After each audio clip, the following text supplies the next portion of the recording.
Šią savaitę pasaulyje gali sustiprėti chaotiškos situacijos susijusios su oro anomalijomis, technologiniais trikdžiais ir netikėtais politiniais sprendimais.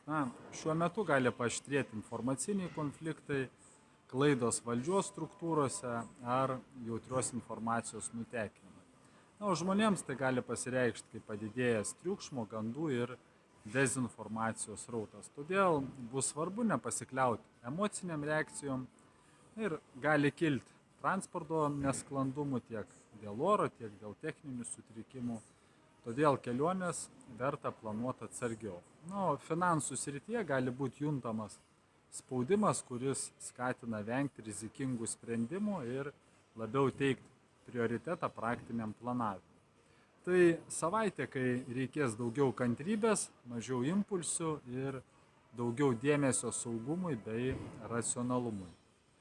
Ir šią savaitę, kol Marsas ramesnėje padėtyje, tai palanku sutvarkyti svarbiausius praktinius reikalus susijusius su technika, dokumentais, finansiniais sprendimais, nes po to gali būti tokio daugiau chaoso ir impulsyvių klaidų.